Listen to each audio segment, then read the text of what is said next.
Hey guys, welcome to my new blog. চলে এসেছি নতুন একটা ভিডিও নিয়ে। তো আজকে দেখাবো তোমাদের রথযাত্রার ভিডিও। তো উল্টো রথের দিন আমরা চলে এসেছি কল্যাণীতে। তো ফার্স্টে আমরা চলে এসেছি কল্যাণী রথতলায় কৃষ্ণজিউর মন্দিরে, যেটা প্রতি বছর এখানে রথযাত্রা হয়। আর এখন আমরা ভেতরে এসেছি, ভেতরে দেখতে পাচ্ছ ঠাকুর আছে এখানে। আর আমরা যেহেতু উল্টো রথে সোজা রথে আসতে পারিনি, তো উল্টো রথের দিন তোমাদের কভারটা করছি। তো এরপরে আমরা চলে গেলাম কল্যাণী সেন্ট্রাল পার্কে। এখানে যে রথটা হয়, এখানে রথটা হচ্ছে তোমার মায়াপুর ইস্কনের তরফ থেকে এই রথযাত্রা অনুষ্ঠান হয়। আর এখানে ভেতরে সাজানো থাকে আর খুব সুন্দর নৃত্য হয় এই জায়গাটা। তো খুব সুন্দর সাজায়, সেন্ট্রাল পার্কে মেলাও হয় সাথে সাথে। আর এটা হচ্ছে পুরো সেন্ট্রাল পার্কের ভিডিও। আর এরপরে আমরা চলে গেলাম কল্যাণ থেকে কাঁচরাপাড়ায়।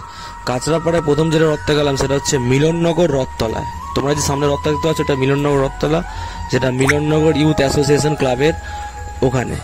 এরপরে আমরা চলে গেলাম কলেজ মোড়ে। কলেজ মোড়ে অনেক ঐতিহ্যবাহী কাঁচরাপাড়ার অনেক পুরনো রথযাত্রা এটা। তো আমরা উল্টো রথেই পুরো কাঁচরাপাড়া কল্যাণীটা কভার করছি।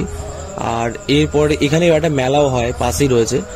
আর এখানে যেহেতু কাঁচরাপাড়া কলেজের একদম পুরো পাশেই মেলাটা হয়। আর এরপরে আমরা চলে গেলাম লিচু বাগানের দিকে।